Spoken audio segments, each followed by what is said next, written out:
Amen goes right there. Everett Drake.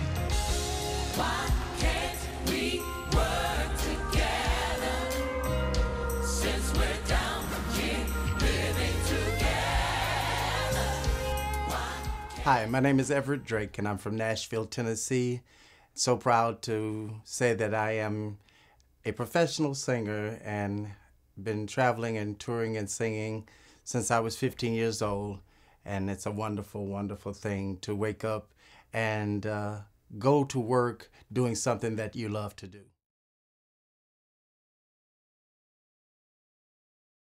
Remembrance of singing was at the age of 3 years old. I was in church and I loved music and singing, and my family used to tease me all the time, said that I would sing, and I'm from a Black Baptist church, and the ladies and people would start shouting, and they said I would stop singing until they got quiet because they were interrupting my song.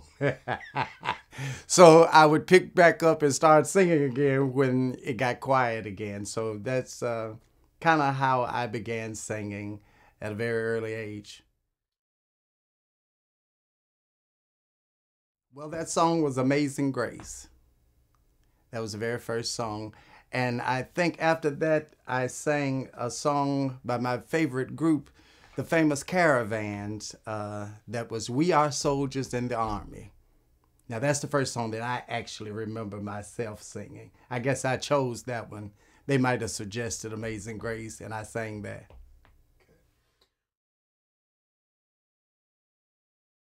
Well, I have who I call musical mentors.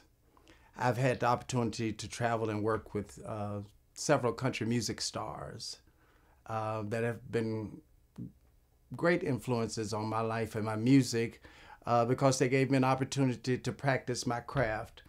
One of the people is a lady by the name of Donna Fargo, the happiest girl in the whole USA. I traveled and toured with her for many years. One of the most positive people I've ever met in my life. She's had challenges in her life that she's overcome, and it's been quite an inspiration to me how she has used her faith to overcome multiple sclerosis and things that she was dealt in life that could have caused her career to collapse, but she worked her way through it many times and continued to work, and I was able to share some of those experiences as well. And the other person is a gentleman by the name of Lyle Lovett that I also had an opportunity to travel with. They were both very instrumental in molding my career as a professional singer. And I dare not leave off Ambassador Dr. Bobby Jones, who I yet work with in Bobby Jones Gospel television show, a part of the BET network. There are many I could draw from, but those are personal that had a hands-on situation with my life. I don't have very many memories musically in my home because my family was not a musical family. I don't know how I got it so bad. We never really took a family vacation, anything like that.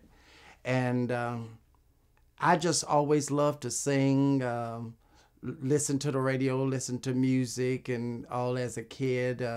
But my fondest memory was going to Las Vegas and appearing on the stage at the Las Vegas Hilton, the Big Hilton as they call it. And my older brother had been traveling, going places for many years. There's 9-8 year difference in our age.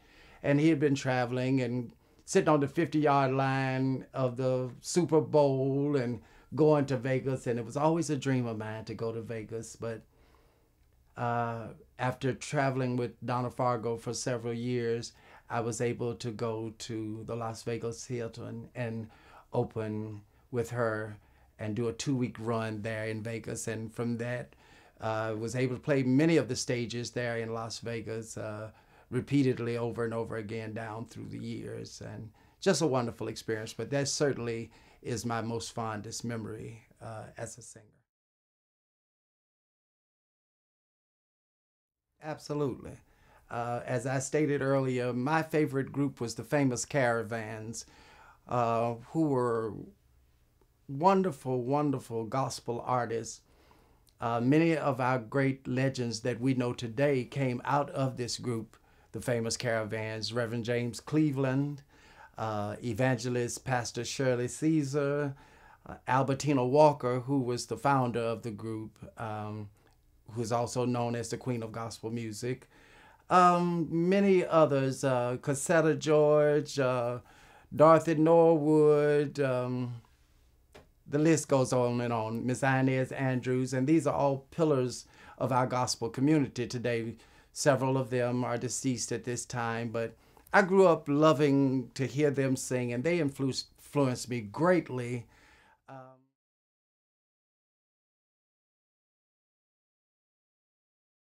I've always loved Donny Hathaway and many of the soul singers. I love Earth, Wind, and Fire, and a lot of the female artists. Whitney Houston, absolutely one of my favorite. Needless to say, the Queen of Soul, Miss Aretha Franklin. Chaka Khan. I love a lot of different kinds of singers, because singing and music is emotional for me, and it's according to what kind of mood I'm in as to who I want to listen to at that time.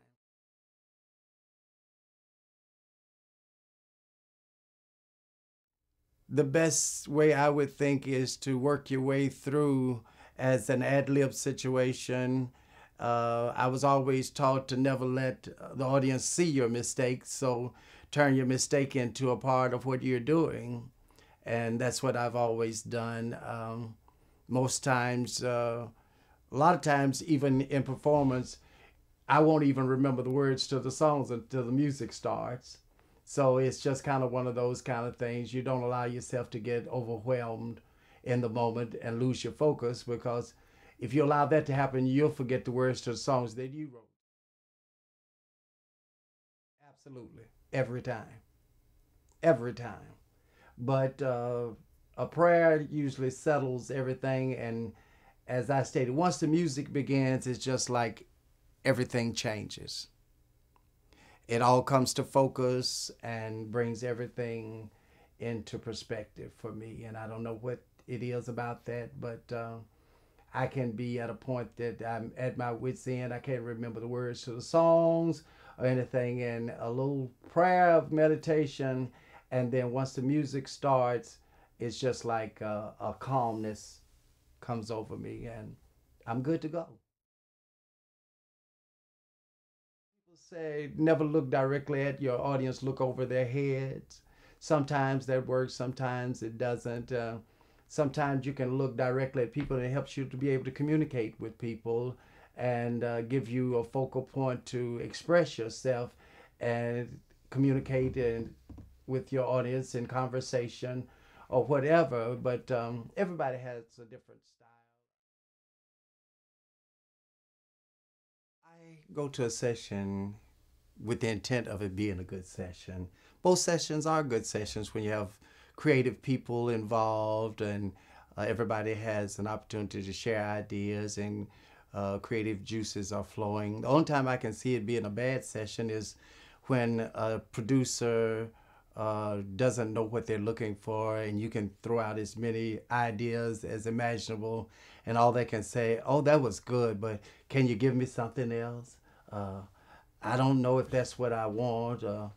And then you just can get exhausted continuously hearing different kinds of approaches. And but it's a wonderful thing when you have two or three singers working together, and everybody has input and sharing ideas, and it makes for a great cohesive session. It makes for a wonderful, wonderful atmosphere. Personally, I'm not married. I've had many relationships, but people are quick to say they understand, but just be gone a good 6 weeks to 4 months, and things begin to change. And, over time, I've kind of, accepted that and roll with the punches. Things do change, you know, but this is my life. I guess I'm married to music and to what I do, but, you know, I thank God for the opportunity to do what I do. Many people dread the fact of going to work every day, but it's a wonderful thing to wake up and have an opportunity to do what you love to do.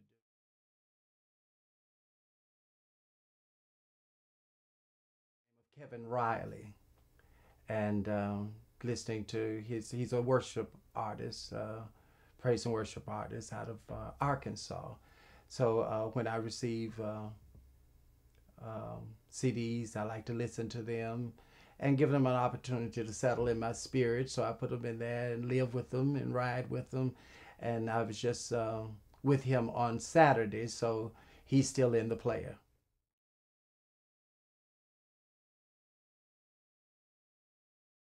That's easy. The one I'm most proud of is called Amen Goes Right There. Reason being, uh, this song I know is ordained of God. I know many people say that, but I have to say it because I was standing in my kitchen one day. God spoke to me with a very clear voice and said, most people don't even know your name. All they know is you, the light-skinned boy on Bobby Jones, that points. And those of you that may watch Bobby Jones Gospel will understand that and know what that is. I stood there in amazement. Wasn't the first time I'd heard the voice of God, but I wasn't expecting it at that time. I was just standing in my kitchen washing dishes. Shortly after that, he came back and said, all you were doing was being a witness, and I'm going to give you a song to go with it. Well, I internalized what he had said to me and was thinking about that. Yes, I was being a witness, and knowing that in productions and television presentations, you just can't rejoice or shout and all as you would want to or might do in another situation. So I guess that did become my way of rejoicing and witnessing and saying amen. So it kind of became a signature of mine. I didn't realize at the time what it was doing, or, you know, but through people mimicking and teasing me, I come to realize that had become a part of who I am. And shortly after that, nothing had been said. I hadn't said anything as God was speaking to me. That was the third transmission. He came back and said, now, go back to those same said people and sing this song. And for the first time, I opened my mouth and said, I don't have no song. And nothing was said. But as I stood there pondering what I had experienced and what had just happened, I began to get images and things began to flood my mind. I saw people living on the street. I saw people, as we see many times, pushing their belongings in grocery carts down the street. I saw people living under bridges, and I saw people in hospital beds, in hospitals, on the operating tables in the operating rooms. I saw them being wheeled down the corridors in wheelchairs.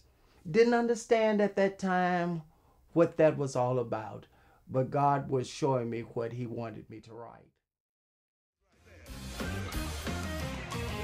People living on the streets, they don't have food to eat. That's no place to call a home. Nah, for so many, hope is gone. So much sickness everywhere. Seems as if no one cares. Heaven, please help us all. Yes. I was able to have a conversation with my producer, Derek Lee, and he and I wrote the song called Amen Goes Right There, which could be somewhat a quasi political song, but it talks about the condition the world has gotten in and how we've got to learn how to treat one another. And I wanted to address the homeless situation and the healthcare situation because of what I had envisioned standing in my kitchen. And that is how that particular song is written, and it is called Amen Goes Right There.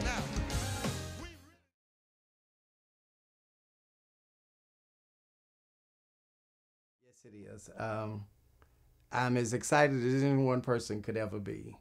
I thank God for the opportunity after all these years to finally have a project that I can express myself as to what God has entrusted me to say to his people. When I first went to my producer, Derek Lee, I had two songs that I had been working on that I wanted to share with him, which were like the anchor songs for the project. And one was called All Over Me, personal prayer, Lord, let your spirit fall all over me. And the other one is a song called That Name. And when I went to him, it was a funny experience because I would sing a section of the song. He said, well, I like that. He said, what else you got? And I'd sing another section. He said, well, I like that too. And I said, well, that's all I have of that. He said, well, what else you got? And I went to the other song and I sang a section of it. And we went through the same process. He said, well, I like both of those. He said, well, let's just work on those and see what we come up with. So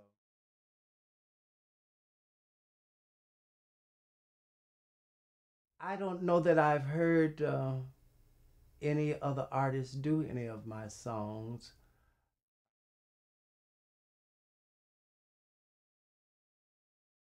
It's difficult in some ways and easy for others.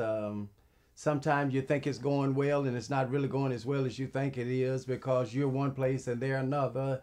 And it more times than not works better if a husband and wife are equally yoked together and grow together in this same dream or are supportive of one another.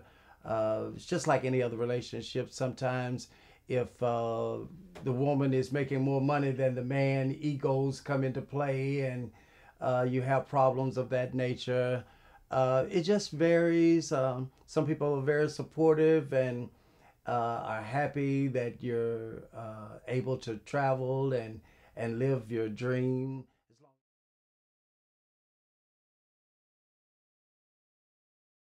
I have not set a date for that as of yet.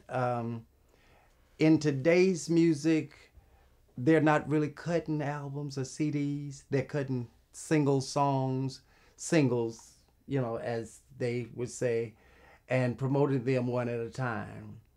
Had I known that when I cut my CD, I might not have cut all the songs at the same time, but that just is a bonus, and I can just keep releasing singles from the project that I have, because most of people have not heard of it anyway. Um, but I am beginning to write again to start working toward another project, but I haven't set a date for that because I need to release some more singles from the project that I have. But I won't initially cut a whole project at a time. From now on, I will cut one single at a time because everything is going digital now and download, and they're not downloading albums. They are downloading singles. To be an accountant. I went to Belmont University and was working for the state of Tennessee in the revenue department. When I resigned from my position, I had been traveling and singing and going and had been gone one time too many, and called in to let my supervisor know that I was coming in to work. And she said to me, well, it's good that you were coming in because if I didn't hear from you today, I was going to have to terminate you. So knowing that anytime you work for the state of Tennessee, if you resign, you can always go back and get a position with the state as long as they don't fire you. And with that knowledge, I went into my office, sat at my desk, and wrote my resignation that said, I have been advised to follow my career as a singer. I hope that if I should need to seek employment again, you will reconsider me for a position, and sign my name. And that was in 1977. And to this day in 2014, God has been faithful.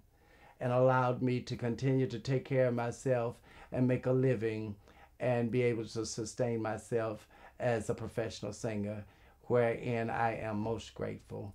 But it's been a faith walk, and I think that if it had not been for that move or that step, I probably would still be an accountant working for the state of Tennessee or wherever God may have elevated me to do that kind of work.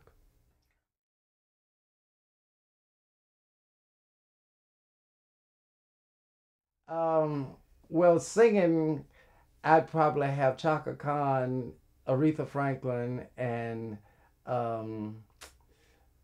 Whitney Houston as my background vocalist. You must not plan to sing at all then. And I'd have Prince on guitar, lead guitar. My bass player would probably be Nile Rodgers.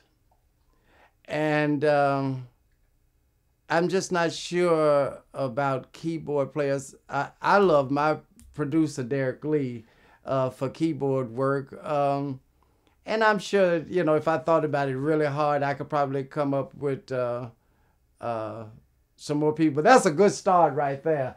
And I must have a powerful drummer. And I don't know right off who that would be, but they'd have to be an awesome drummer to work with a group like that. And as you said, what would I be doing? I'd probably be in so much awe that I never would get a word out, just to turn them loose and let them sing. I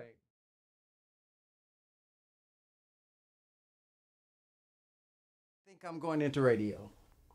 I have been offered by 3 networks, if you can believe this, a radio show.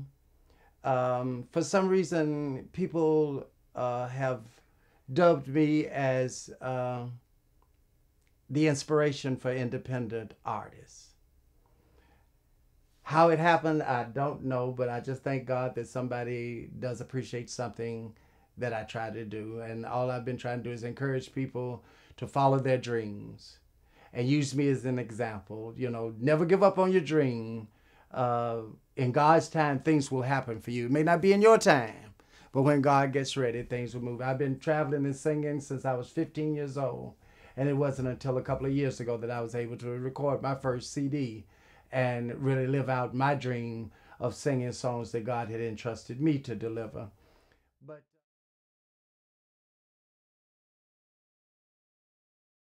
never give up on your dreams.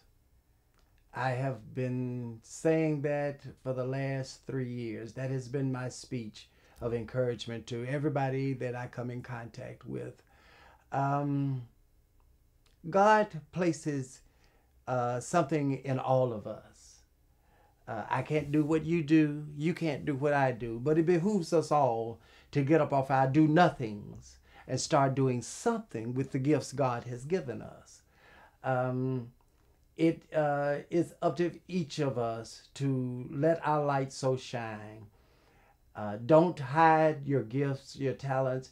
Never let someone discourage you about what they think that you cannot do.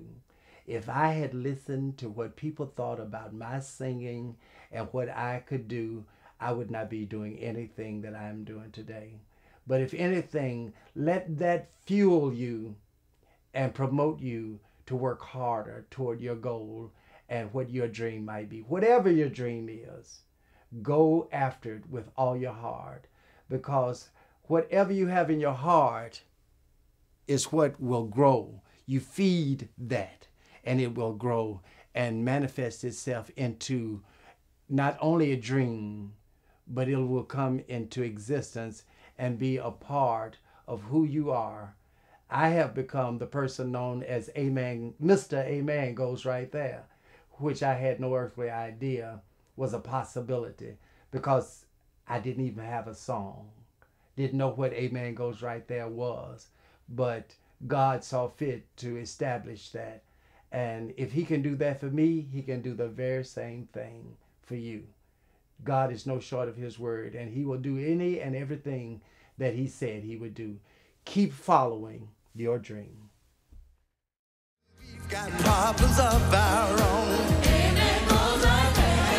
Heaven, please help us all sing.